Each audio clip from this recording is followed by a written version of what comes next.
Ó Senhor Jesus. Capítulo 18, versículo 1. Aqui Jesus está no Getsemane, que é um jardim. Ele foi traído, ele foi preso nesse jardim, tá? Eu não sei, você sabe mais ou menos geograficamente como é, tá? Eu já falei para vocês várias vezes, visitei ali o lugar. No Monte das Oliveiras,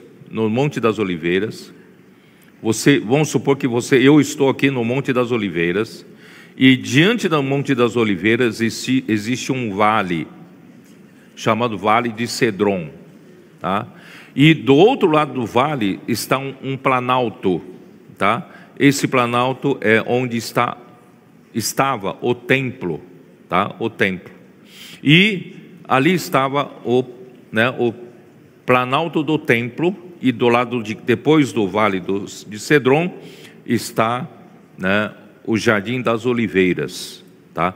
Eu estou falando, onde eu estou aqui seria a oriente, a leste do templo, né? Vale de Cedron corta de norte ao sul, tá? Então aqui está a leste.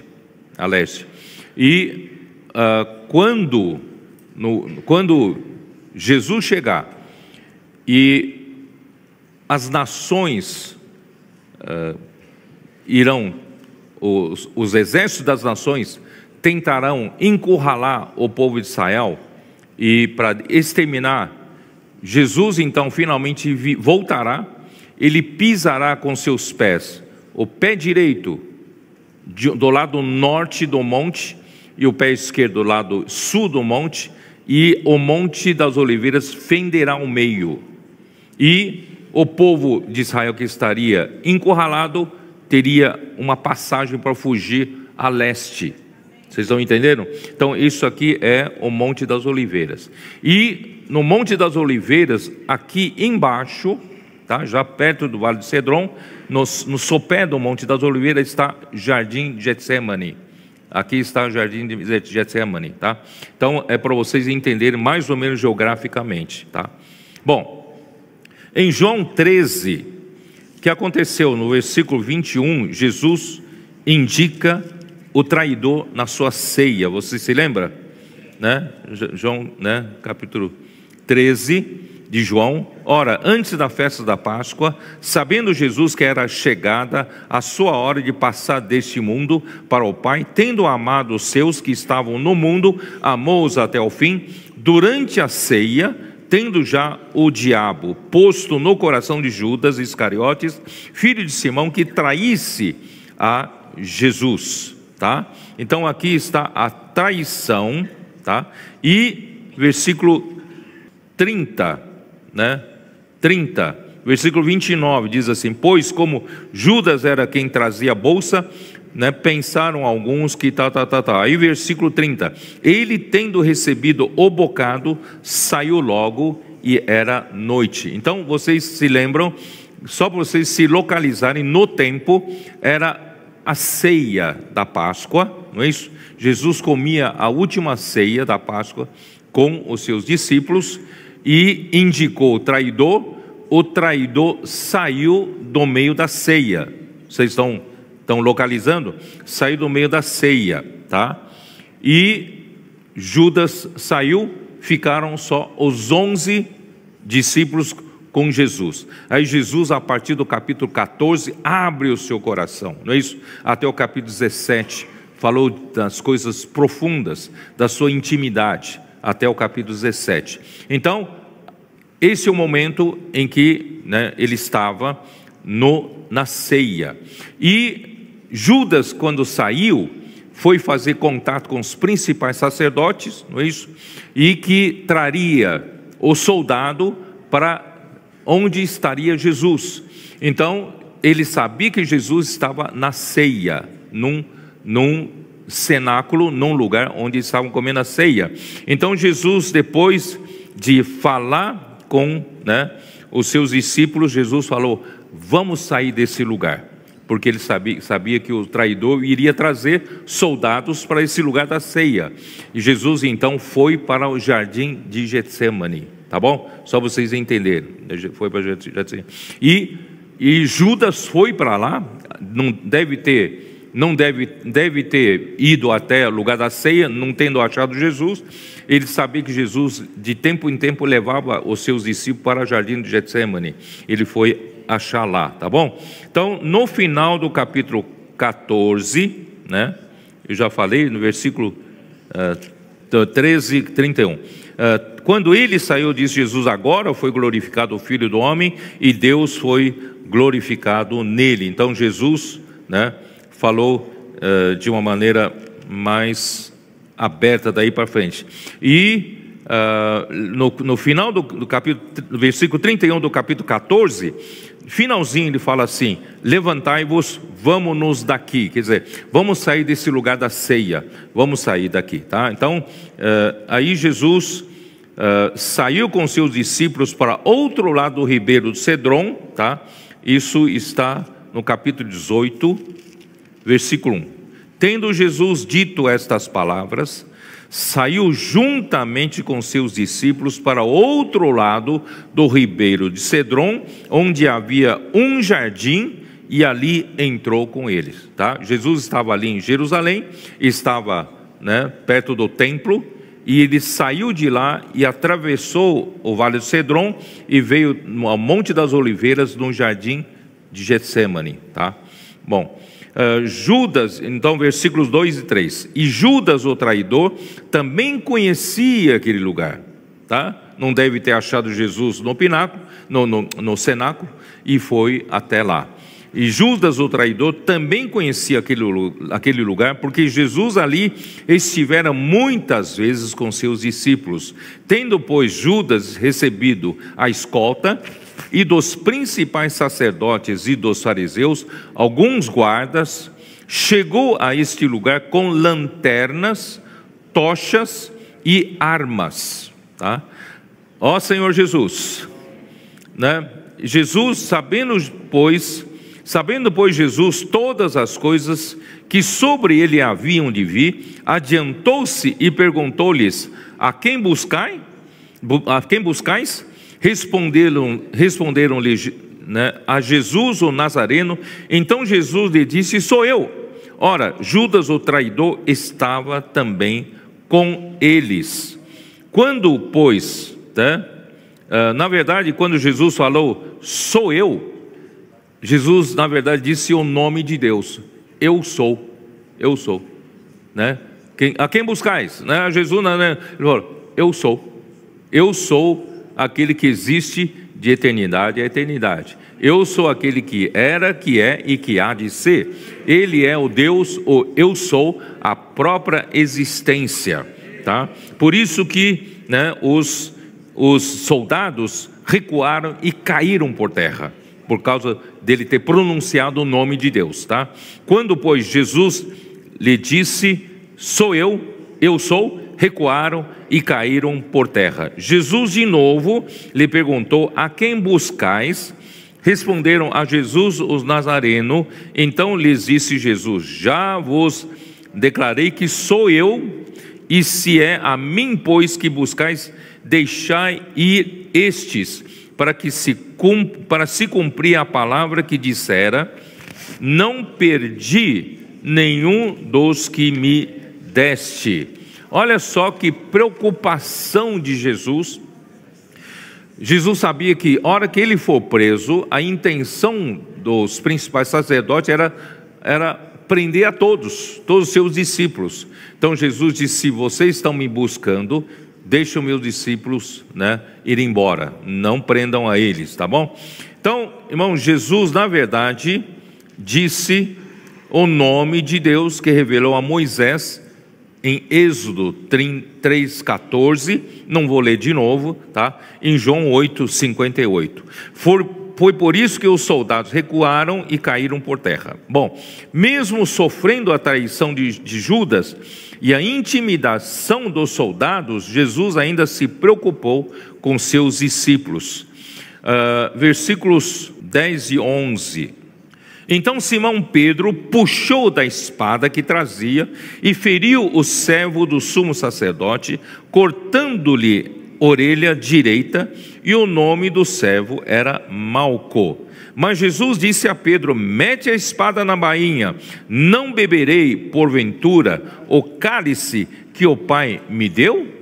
Eu, na verdade, eu estou aqui voluntariamente, porque se eu não quisesse, ninguém me prenderia e ninguém tiraria a minha vida, certo? Irmãos, então eu estou aqui porque eu quero fazer a vontade do Pai, o cálice que o Pai me deu para beber. Irmãos, Jesus havia deixado claro em João 10, dá uma olhada, em João 10, versículos 17 e 18, aqui, por isso o Pai me ama, porque eu dou a minha vida para a reassumir. Eu dou, ninguém tira a vida de mim, eu dou, depois vou ressuscitar para reassumir. Versículo 18: ninguém a tira de mim, pelo contrário, eu espontaneamente a dou, tenho autoridade para a entregar e também para reavê-la. Este mandato recebi de meu Pai. Meu Pai me deu essa autoridade sobre a minha vida. Eu dou voluntariamente. Se eu não quiser, ninguém a tira de mim, entendeu? Então assim, vem mesmo com essa violência toda, esse aparato militar todo para prender Jesus, se Jesus não quisesse, eles não levariam, certo? Só para vocês entenderem, tá? Ó Senhor Jesus. Então, Lucas registrou, em Lucas 22, 51, que Jesus curou a Malco. Vamos dar uma olhada rapidamente, só para registro. 22, 31. Um deles feriu o servo do sumo sacerdote e cortou-lhe a orelha direita. Mas Jesus acudiu dizendo: deixai, basta. E tocando-lhe a orelha, o curou. Então Jesus curou a orelha que foi decepada, tá? E vamos ver o mesmo registro em Mateus 26. Dê uma olhada lá, Mateus 26, 47. Esse mesmo registro de Jesus sendo preso, tá? 26, 47. Falava ele ainda, e eis que chegou Judas, um dos 12, e com ele grande turba, com espadas e porretes, vinda da parte dos principais sacerdotes e dos anciãos do povo. Olha só, vem para prender um bandido. Jesus não é bandido. Eles vieram, prender com espadas e porretes, e você sabe quem é que mandou? Vinda da parte dos principais sacerdotes e dos anciãos do povo. Ora, o traidor lhes tinha dado esse sinal: aquele a quem eu beijar, esse prendei-o. Olha só que coisa feia, E logo aproximando-se de Jesus, lhe disse: salve, mestre, e o beijou. Coisa feia, E Jesus, porém, lhe disse: amigo, para que vieste? Nisto aproximando-se eles, deitaram as mãos em Jesus e o prenderam.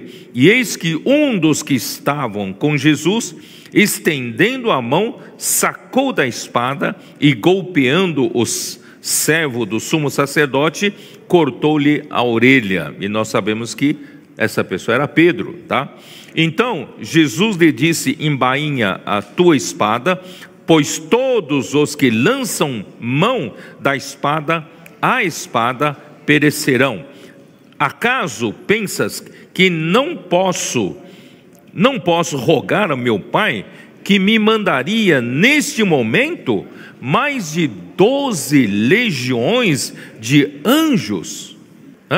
E como, pois, se cumpririam as Escrituras segundo as quais assim devo proceder? Ó Senhor Jesus. Irmãos, vocês sabem quantos são 12 legiões de anjos? Uma legião dos soldados romanos era uma divisão do exército romano composta de mais de 6.000 homens. Então multiplica 6.000 por 12, vai dar quanto? 72.000 anjos. 72 mil anjos. Irmão, ele só precisa mandar para o pai, manda os anjos aqui para me socorrer. Irmão, são 72 mil anjos. Você sabia que Deus criou muitos anjos? Temos milhões e milhões e milhões de anjos. Você sabia disso ou não? Hein? Sabia disso? Por isso, irmãos, mesmo que terça parte dos anjos seguiram a Satanás, tem 2/3 dos anjos, irmãos, estão aí a serviço de Deus. Você sabia que muita coisa não acontece com você porque é a proteção dos anjos em você? Porque Deus tem seus anjos que se acampam ao nosso redor. Por isso o adolescente não precisa ter medo não, né?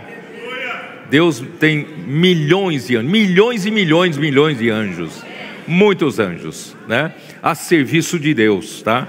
E a serviço dos que hão de herdar a salvação, que está escrito em Hebreus capítulo 1, certo? Então nós somos cuidados por Deus também através dos anjos. Então Deus poderia mandar, né, 72 mil anjos, mas como cumpririam as escrituras? Jesus tinha que morrer, tá? Então Jesus disse para as multidões, versículo 55, né, de Mateus 26, naquele momento disse Jesus às multidões: saístes com espadas e porretes para prender-me como a um salteador? Todos os dias no templo eu me assentava convosco, ensinando, e não me prendesse. Não tiveram coragem de me prender enquanto eu falava? Ninguém teve coragem. Tudo isso, porém, aconteceu para que se cumprissem as escrituras dos profetas. Então os discípulos todos, deixando-o, fugiram. Irmãos, esse ponto é importante nós sabemos. Todos os discípulos fugiram. Pedro que disse: ainda que todos te abandonem, eu jamais te abandonarei. Ainda que seja necessário dar-me a minha vida, eu darei a minha vida por ti. Mas ele fugiu também, ó. Deu no pé. Ó Senhor Jesus. Eu vou explicar para você o ambiente daquela noite, tá? Em nota 11 de Mateus 26, de King James atualizado, tem uma nota, fala que todos os soldados romanos, somados com os policiais que estavam a mando do Sinédrio, a mais alta corte de tribunal dos judeus, somado junto, irmãos, daria aproximadamente 500, somando policiais armados do Sinédrio dos judeus e mais, né, os policiais dos judeus, dos soldados, eram para manter a segurança pública, tá? E os soldados romanos são do exército, tá? Somando tudo daria mais ou menos 500. Você imagina só num jardim, tá? Aparentemente pequeno, e de repente aparecem 500 pessoas, 500 soldados, com tochas, lanternas, né, com porretes, com espadas. Bom, imagina o ambiente aterrorizador daquele momento, tá? Então, esses soldados, irmãos, esses soldados romanos, eles ficam, né, eles ficam na corte romana da fortaleza de Antônia. A fortaleza de Antônia era a residência e também escritório, né, oficiais do governador romano da Judéia, e no caso era o Pilatos. E quando o governador não está em serviço em Jerusalém, porque ele só vai para Jerusalém por ocasião das festas judaicas, para que, se houvesse necessidade de conversar com a liderança dos judeus, ele então, no tempo das festas, ele ficava ali à disposição na fortaleza de Antônia, em Jerusalém. E no restante dos dias, ele ficava em outro lugar chamado Cesareia. E vocês se lembram que eu já falei que a Cesareia ficava à beira do lago de Genezaré, e depois se chamou de Mar da Galileia, e também, também por causa da Cesareia, ficava ali também, e o nome foi dado também ao lago de Cesareia. Por isso, irmãos, esses eram dois lugares onde o governador romano ficava.